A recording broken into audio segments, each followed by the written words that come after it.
আপনি কি ওই মাকড়সার জাল দেখতে পাচ্ছেন? মাকড়সারা ভীষণ পরিশ্রম করে এটা তৈরি করে। নিজের শরীরের রস দিয়ে এই জাল বোনে। আপনি কি এটার উদ্দেশ্য জানেন? আসলে মাকড়সা এই জালে ছোট কীটপতঙ্গ ধরে তাদেরকে খাদ্যরূপে গ্রহণ করে। কিন্তু আপনি কি এই কথা জানেন যে একদিন মাকড়সা নিজেই নিজের জালে জড়িয়ে মৃত্যুবরণ করে থাকে? বলুন, কি করেন আপনি এই জাল দেখতে পেলেই মুছে ফেলেন এর অস্তিত্ব, তাই না? তেমনি অন্যদিকে পাখির বাসা।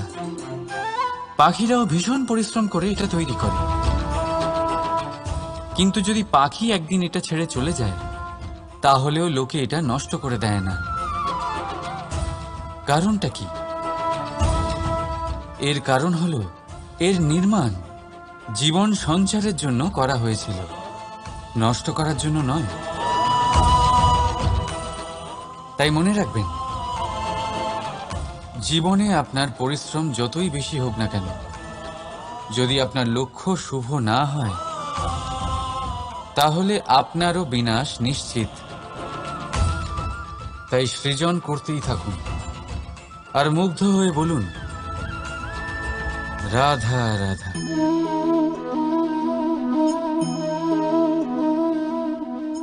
আপনার কি মনে হয় আমি কি করছি? আপনি বলবেন আমি প্রদীপ জ্বালাচ্ছি। সঠিক। কিন্তু প্রশ্ন হচ্ছে যে আমি কি আপনাকে বলেছি যে একে প্রদীপ বলা হয়? না। এই প্রদীপ কি নিজেই নিজের পরিচয় আপনাকে দিয়েছে? না। তাহলে আপনি কি করে জানলেন যে একে প্রদীপ বলা হয়?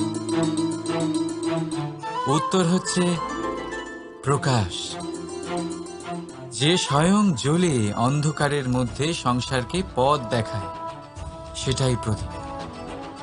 যা নিরাশার মাঝে আশার আলো প্রদর্শন করে, সেটাই প্রদীপ। অপর দিকে আছে সাপ, যাকে না দেখেও তার ফনার আওয়াজ শুনেই লোকে ভয় পেয়ে যায়।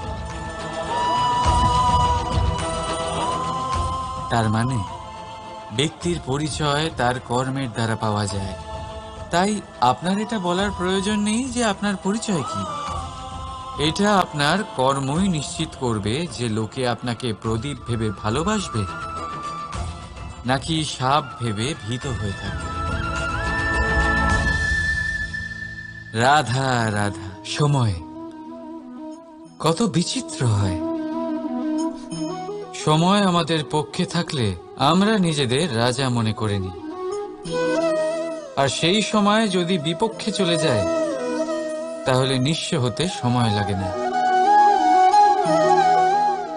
তাই মানুষের একটা অভ্যেস আছে, খারাপ সময়ের জন্য কিছু সঞ্চয় করা। আত্মীয়, বন্ধু খারাপ সময় পাশ থেকে সরে যায়। যশ, মান প্রতিকূল সময় চিরস্থায়ী হয় না। তাই মানুষ মনে করে অর্থ সঞ্চয় করাই শ্রেয়। অর্থের কোনো হৃদয় নেই যা সময়ের সাথে পরিবর্তিত হবে। সংসার বলে সর্বদা অর্থ সঞ্চয় করতে থাকুন। খারাপ সময় অবশ্যই কাজে লাগবে, কিন্তু আমি বলবো শুভ কর্ম করতে থাকুন, আনন্দে থাকুন, নিজের ওপর আর ঈশ্বরের ওপরে বিশ্বাস রাখুন। খারাপ সময় কখনো আসবেই না। রাধা রাধা। প্রকৃতি মানুষকে এক বিশেষ শক্তি দিয়েছে, অন্য জীবের থেকে বেশি শক্তি দিয়েছে। স্মরণ শক্তি। এই শক্তি মানুষকে অন্য জীবের থেকে ভিন্ন করে, ইতিহাস রচনা করার প্রেরণা দেয়, জ্ঞানকে বংশানুক্রমে এগিয়েও নিয়ে যায়। আর যারা ভুলে যান, অধিকাংশ সময় তারা উপহাস আর দয়ার পাত্র হয়ে যান। কিন্তু এটাই কি প্রকৃত রূপে সত্য? না। এই স্মরণ শক্তি মানুষের বিকাশের সব থেকে বড় বাধা হয়ে দাঁড়ায়। তার মনকে দূষিত করে দেয়। খারাপ অভিজ্ঞতা, কারোর করা বিশ্বাসঘাতকতা, কারোর কটাক্ষ বেশিরভাগ মানুষই ভুলতে পারেন না, আর তারপর প্রতিশোধ নিতে উদ্যত হন। প্রথমে সময় নষ্ট করেন প্রতিশোধের প্রস্তুতিতে, আর তারপর সময় নষ্ট করেন প্রতিশোধ নেওয়ার সুযোগ খুঁজতে। যদি সন্তুষ্টি পেতে চান, যদি জীবনে আনন্দ পেতে চান, তাহলে স্মরণ শক্তির সদ্ব্যবহার করুন। নিজের স্মরণ শক্তিকে চালনা করুন শুধুমাত্র ভালো কথা আর ভালো স্মৃতির দিকে। জীবনে আনন্দ পাবেন। রাধা রাধা। মানুষ নিজের পরিবারের জন্য কত কিছুই না করে, দিন রাত পরিশ্রম করতে থাকে যাতে তার পরিবারের প্রয়োজন পূরণের জন্য অর্থ রোজগার করতে পারে। কিন্তু শুধু অর্থ রোজগার করাটাই কি যথেষ্ট? আপনি বলবেন, হ্যাঁ নিশ্চয়ই, অর্থ দিয়ে সব কিছু পাওয়া যায়, বিদ্যা পাওয়া যায়, বাড়ি পাওয়া যায়, ওষুধ পাওয়া যায়, আর কত কিছুই না পাওয়া যায়। এইসব একটা পর্যায় পর্যন্ত সঠিক, কিন্তু একটু মন দিয়ে ভেবে দেখুন, যখন কোনো শিশু অসুস্থ হয়ে পড়ে তখন সে ওই তিক্ত ওষুধ কেন খেয়ে নেয়? এই জন্য কারণ ওর পিতা সেই ওষুধ অর্থ দিয়ে কিনেছে? না, বরং এই জন্য কারণ তার পিতা যে তার সামনে দাঁড়িয়ে, তার ওপরে তার বিশ্বাস আছে।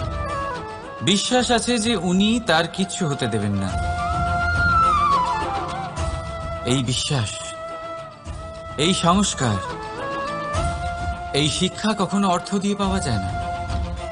এটা পাওয়া যায় সেই সময় থেকে যা মাতা পিতা তাদের সন্তানের সাথে কাটিয়েছেন। তাই জীবনে অর্থ অবশ্যই উপার্জন করুন, কিন্তু নিজের পরিবারকেও সময় দিন, আনন্দ পাবেন। রাধা রাধা। বিরোধিতা এমন এক শব্দ যা শুনে আমরা সবাই ভয় পেতে থাকি। যদি কেউ আমাদের বিরোধিতা করে তা আমাদের সহ্য হয় না। আমরাও কারোর বিরোধিতা করে কোনো শত্রুতা করতে চাই না। এই ধরনের ভাবনা আমাদের মনে আসতেই থাকে। কিন্তু বিরোধিতা, এই শব্দ আপনার শান্তির জন্য, আপনার সুখের জন্য কতটা গুরুত্বপূর্ণ তা আপনারা জানেন না। তাই যদি কাল এসে কেউ আপনার বিরোধিতা করে, তখন সবার আগে নিজেকে যাচাই করুন। আপনি কি ভুল করেছেন? আপনার দোষ কি?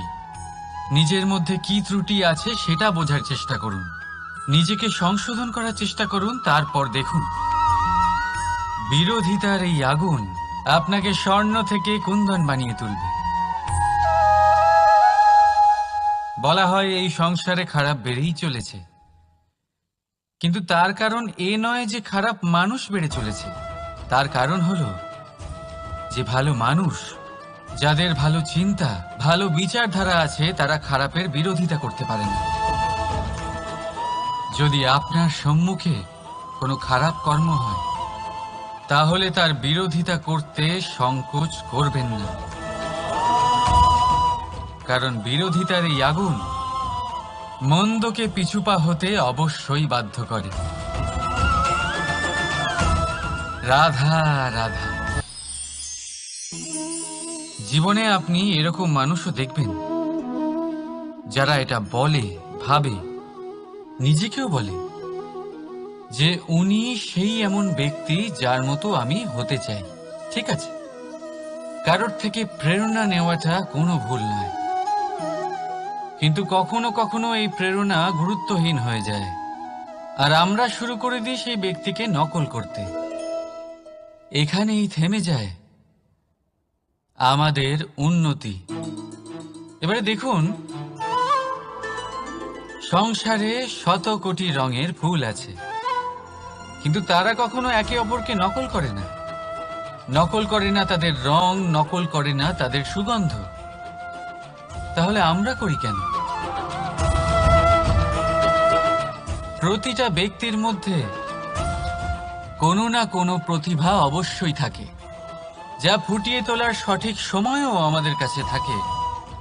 কিন্তু সেই মানুষ সেই প্রতিভা নির্মাণ করার পরিবর্তে সময় নষ্ট করে অন্য কারোর মতো হওয়ার জন্য, কাউকে নকল করার জন্য। এটা করবেন না। সময়কে ব্যবহার করুন নিজের অস্তিত্ব নির্মাণ করার জন্য। কারণ কারোর ছায়া হওয়ার থেকে ভালো আপনি কারোর জন্য প্রেরণা হয়ে উঠুন। রাধা রাধা। আমরা সকলে পাথুরে রাস্তা এড়িয়ে চলি, কারণ এই পথের পাথর আমাদের যাত্রা আরো কঠিন করে তোলে, আমাদের পা আহত করে দেয়। কিন্তু একটা গুরুত্বপূর্ণ কথা আমরা ভুলেই যাই, এই কঠিন পথই না শুধু আমাদেরকে নিজেদের দুর্বলতার সাথে পরিচয় করায়, বরং আমাদের শক্ত হওয়ার প্রেরণাও দিতে থাকে। সময়ের সাথে ঠিক এমনটাই হতে থাকে। সবাই ভালো সময়ের অপেক্ষা করতে থাকেন, ভালো সময়ের জন্য পরিশ্রম করেন, তার জন্যই চিন্তা করেন, কিন্তু ভুলে যান যে ভালো সময় বহুবার আমাদের বিবেক নষ্ট করে দেয়। সেখানেই খারাপ সময় আমাদের বুদ্ধিকে সঠিক পথে চালিত করে। রাধা রাধা। ঘোড়াকে যতই প্রশিক্ষণ প্রদান করুন, তার মুখে লাগাম তো পরাতেই হবে। একজন ভালো চালক সেই ঘোড়ার লাগাম মাঝে মাঝে টেনে ধরে, তাকে সঠিক পথে চালিত করতে, যাতে সেই ঘোড়া দিগ্ভ্রান্ত না হয়। এবার একটু ভাবুন, ঠিক এরকমই হয় আমাদের মন। যদি এটা বিবেকের লাগাম দিয়ে মাঝে মাঝে আমরা টেনে না ধরি, তাহলে আমাদের এই মন দিগ্ভ্রান্ত হতে পারে। আর যদি আপনি আপনার লক্ষ্যে পৌঁছতে চান, তখন মনের এই লাগাম মাঝে মাঝে আপনাকে অবশ্যই টেনে ধরতে হবে। কারণ বিবেকের এই পথ প্রদর্শনই আপনাকে ভালোভাবে আপনার লক্ষ্যে পৌঁছে দেবে। মনে রাখবেন, আর আমার সাথে ভালোবেসে বলবেন, রাধা রাধা। আপনি কখনো জাঁতা কল দেখেছেন? তাতে গম পেষা হয়। গমকে এমনভাবে পেষা হয় যাতে আমরা তা খেতে পারি, জীবিত থাকতে পারি। আর যদি আপনি মন দিয়ে দেখেন, তাহলে কলের নিচের অংশ কখনো ঘোরে না, শুধুমাত্র ওপরের অংশই ঘোরে। আর তবেই তা গম পিষতে পারে, আর তবেই রুটি তৈরি হতে পারে। কিন্তু ভেবে দেখুন, যদি কলের দুটো অংশই ঘুরতে থাকে, তাহলে কি হবে? তা গম পেশার বদলে একে অপরকে পিষে নিজেদের অস্তিত্ব শেষ করে দেবে। তাই জীবনে কোনো কাজ যখন মন আর মস্তিষ্ক মিশিয়ে করা হয়, তখনই তা সম্পন্ন হয়। কিন্তু যখন বিষয় হলো ভক্তির, তখন মস্তিষ্কের যুক্তির মৌন থাকা প্রয়োজন। আর যখন বিষয় হলো কর্ম আর ন্যায়ের, তখন মনের আবেগের মৌন থাকা প্রয়োজন। তাই মন আর মস্তিষ্কের এই সম্মিলনে সতর্ক থাকবেন। একসাথে অবশ্যই চলবে, কিন্তু একে অপরের বাধা যেন না হয়ে দাঁড়ায়। রাধা রাধা। আমি একটা এমন শব্দ যার অনেকগুলি মানে হয়, যার আসল অর্থ হল অহং। যদি আপনি কথা বলেন সৃষ্টির নির্মাণ নিয়ে, তাহলে আমি ব্রহ্মদেব হয়ে সৃষ্টির নির্মাণ করবে। যদি আপনি কথা বলেন প্রলয়ের, তাহলে সেই আমি মহাদেব হয়ে বিনাশ করবে। এই আমি সঙ্গতিপূর্ণ, কিন্তু শুধু ততক্ষণ যতক্ষণ আপনি এটা সবার সাথে ভাগ করছেন। কিন্তু আমরা বহুবার এর মানে বুঝতে পারি না। এই অহংকে সীমিত করে দিই একটা ব্যক্তি অবধি। শুধু নিজে। আর তখনই জেগে ওঠে অহংকার, যাতে প্রাধান্য পায় শুধুমাত্র আমি, আমরা নয়। আর একজন ব্যক্তি একা না উৎপাদন করতে পারে আর না করতে পারে সৃজন। এবারে দেখুন, বৃষ্টির এক ফোঁটা, তারও অস্তিত্ব আছে, কিন্তু তা ধরিত্রীতে পড়লেই সমাপ্ত হয়ে যায়। কিন্তু যখন ফোঁটাগুলি একসাথে পড়ে তখন শুরু হয় বর্ষা, আর তখনই তৈরি হয় ধারা। রাধা রাধা। বলুন, কি দেখতে পাচ্ছেন আপনি? আমার হাতের এই সাদা বস্ত্র, নাকি এতে লেগে থাকা এই কালো দাগ? এবারে সত্যি কথা বলতে কি, আপনার নজর সবার আগে এই কালো দাগের উপরে গেছে। ঠিক আছে, এমনই তো হয়। ভীষণ কম মানুষ থাকেন যারা ভাবেন কোনো ব্যক্তি ভীষণ পরিশ্রম করে এই বস্ত্র ধুয়েছেন, এটা শুকিয়েছেন। বেশিরভাগ মানুষের নজর যায় এই দাগের উপরে, ভাবেন যে এটা কি করে লাগলো।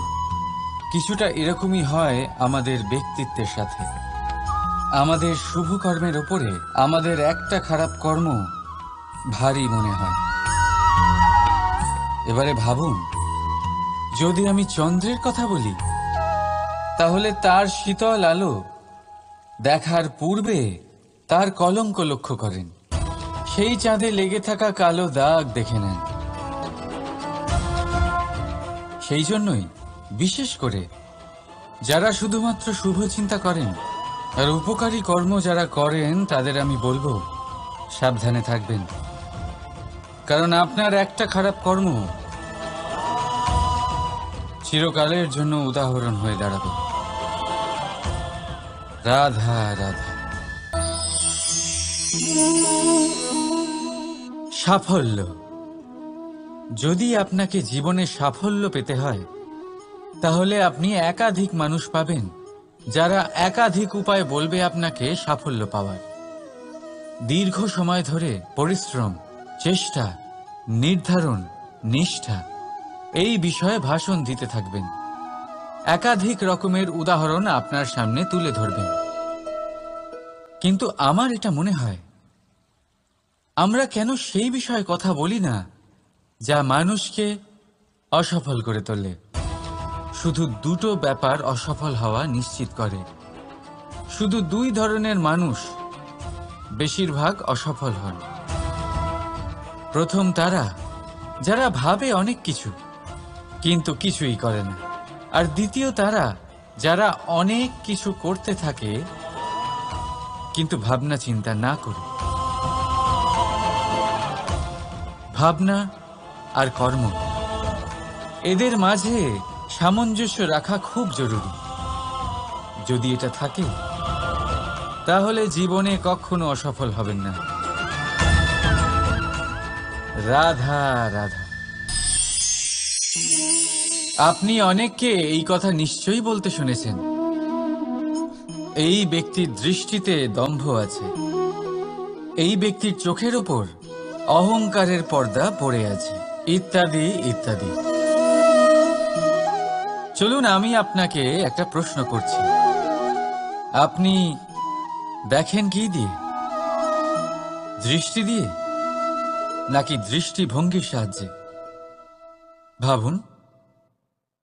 চিন্তায় পড়ে গেলেন নিশ্চয়ই।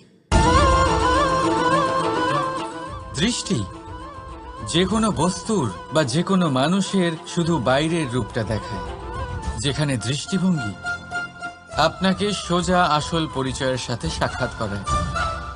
উদাহরণ হিসেবে চন্দ্র। চন্দ্র আমরা সবাই দেখেছি। বহু মানুষ আছেন যাদের চন্দ্র অত্যন্ত সুন্দর লাগে, আবার কিছু মানুষ এমনও আছেন যারা এই চন্দ্রের মধ্যেই দাগ খুঁজে বার করেন। এই হলো দৃষ্টিভঙ্গি। যদি নিজের দৃষ্টিভঙ্গিতে প্রেম রাখেন, ভালোবাসা রাখেন, সম্ভ্রম রাখেন, তাহলে তার বদলে আপনিও প্রেম আর সম্মান অবশ্যই পাবেন। এবারে দেখুন, যে জল দিয়ে ঈশ্বরের মূর্তি ধোয়া হয় তাকে চরণামৃত বলা হয়। এটার কারণ দৃষ্টিভঙ্গি। এখন আপনি পাথরকে ভগবান ভেবে পুজো করবেন, নাকি ভগবানকে পাথর ভেবে পরিত্যাগ করবেন? সিদ্ধান্ত আপনার, কিন্তু এই সিদ্ধান্ত নির্ভর করে আপনার দৃষ্টিভঙ্গির ওপর। তাই নিজের দৃষ্টিভঙ্গি শুভ রাখুন, নিজের দৃষ্টিভঙ্গিতে ভালোবাসা রাখুন, আর আনন্দে বলুন রাধা রাধা। বড় বড় রাজমহলের বড় বড় ইমারতের চূড়া কত সুন্দর হয়, কিন্তু আপনি কি কখনো এই বিষয়ে ভেবেছেন যে এই সুন্দর চূড়ায় পৌঁছতে গেলে আপনাকে পৃথিবীতে পা ফেলতেই হবে? সেই সুন্দর চূড়ায় পৌঁছে দীপ্তি পাওয়ার জন্য আপনাকে একটা কঠিন পথ অবলম্বন করতেই হবে। যদি আপনি কোনো কঠিন পথে না গিয়ে এই পৃথিবীর সাহায্য ছাড়াই শুধু উচ্চতার দিকে অগ্রসর হতে থাকেন, তাহলে সর্বদা অসফল হবেন। সেই জন্য নিজের স্বপ্ন পূরণের এই যাত্রাতে নিজের পথ কখনোই হারাবেন না, নিজের পথ থেকে সরবেন না। যদি এমন করেন তাহলে তো আপনার স্বপ্ন পূরণ হবেই না, তার সাথে আপনি নিজের পথও হারাবেন। রাধা রাধা। কৌতুক অর্থাৎ হাসি, এটা জীবনে কতটা গুরুত্বপূর্ণ। আমরা সর্বদাই হাসতে চাই, আমরা সর্বদা অন্যের মুখে এই হাসি দেখতে চাই। কিন্তু এই কৌতুক অনেক প্রকারের হয়, আর এই কৌতুকের ভিত্তি কি সেটাও খুব গুরুত্বপূর্ণ। কৌতুক কেবল তখনই পাবেন যখন তা শুদ্ধ মন থেকে আসবে। কৌতুক তখনই পাবেন যখন তা সামনের জনকেও হাসিয়ে তার কষ্ট হরণ করবে। এবারে যদি কৌতুক হিংসার থেকে বেরোয়,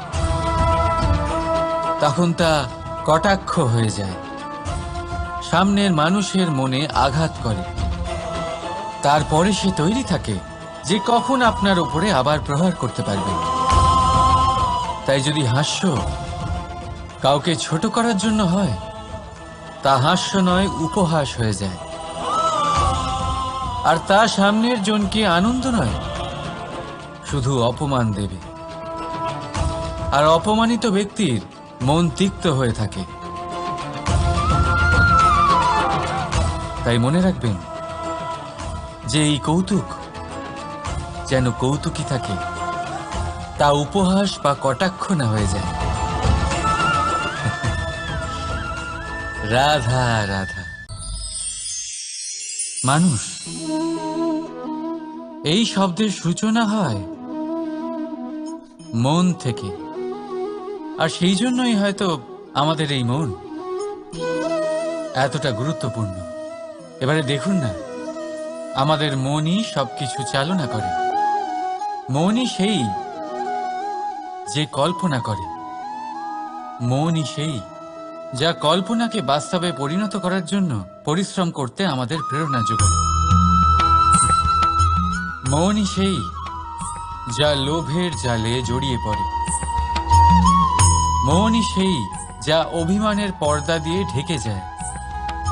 আর এই মনই সেই যা আপনাকে বিনাশের দিকে টেনে নিয়ে যেতে পারে। কিন্তু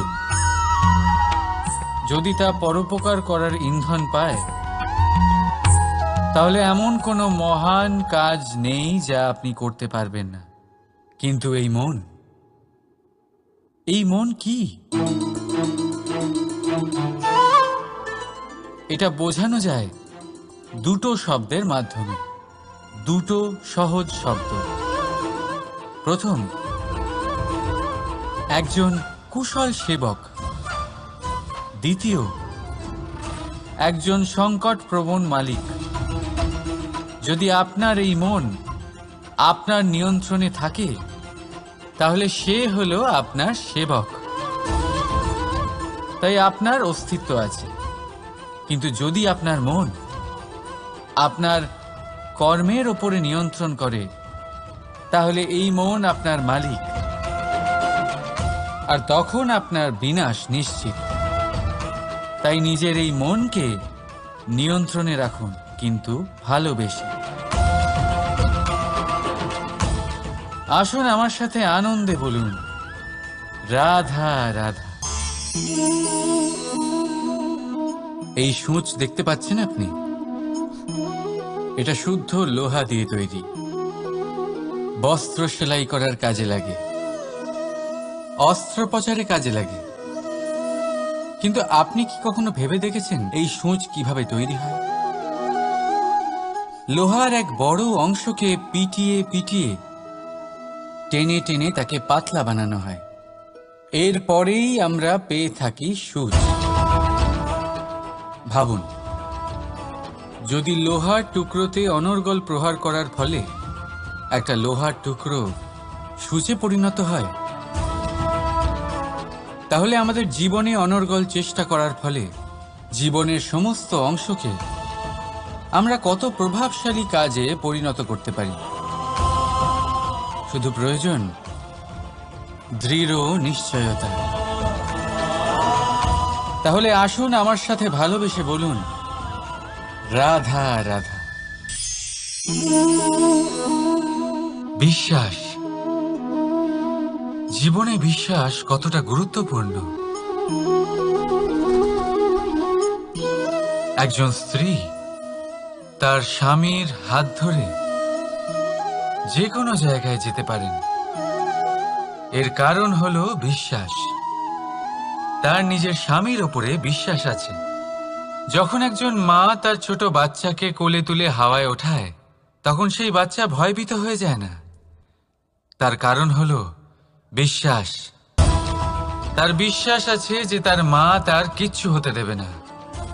এক বৈদ্যের দেওয়া ঔষধ সন্তান কিছু না বুঝে শুনেই খেয়ে ফেলে। সেই বৈদ্যের জ্ঞানের বিষয়ে তার কোনো ধারণাই থাকে না। শুধু নিজের পিতার উপরে বিশ্বাস আছে যে তার পিতা তাকে খারাপ কিছুই দেবে না। যখন এই সংসারের প্রতিটা বন্ধন বিশ্বাসের উপরে দাঁড়িয়ে আছে, তাহলে কেন এই বিশ্বাসকে আমরা জীবনে আনতে পারি না? আপনি নিজেই দেখুন, এই বিশ্বাস নিজের জীবনে এনে দেখুন, সবকিছু আরো সুন্দর হয়ে যাবে। তাই ভালোবেসে বলুন, রাধা রাধা।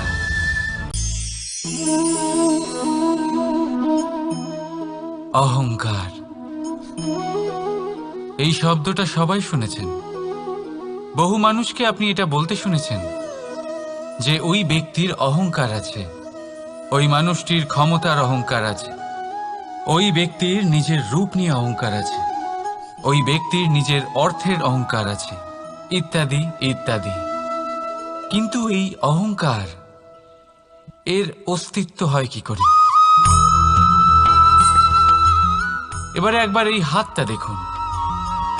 যদি এই হাতের 5 আঙুল উঠে দাঁড়ায়, আশীর্বাদ। আর যদি এই হাতের 5টা আঙুল একসাথে মুঠো হয়ে যায়, শক্তি। সংকটের বিরুদ্ধে ঢাল। কিন্তু এই একটা আঙুল সংকটের কারণ হয়ে দাঁড়াতে পারে। এই একটা আঙুল শত্রুকে আহ্বান জানায়। এবার অহংকার বলে এই শব্দটাই দেখে নিন। আমাদের থেকে আলাদা হয়ে গেলে হয় অহং। অহং অর্থাৎ ব্যক্তির মনে হয় যে সে আপনদের থেকে, নিজের বন্ধুদের এবং সঙ্গীদের থেকে, নিজের পরিবারের থেকে অনেক উপরে, অনেক শ্রেষ্ঠতর সে। কিন্তু মনে রাখবেন, এই অহংকার কোনো ব্যক্তির অস্তিত্বের বিনাশের প্রথম ধাপ। তাই ঝেড়ে ফেলে দিন এই অহংকারকে, আর বিশ্বাস করুন আমাদের ওপর। কারণ তখনই আপনি শান্তি পাবেন, আর সেই শান্তির সাথেই বলে উঠবেন, রাধা রাধা।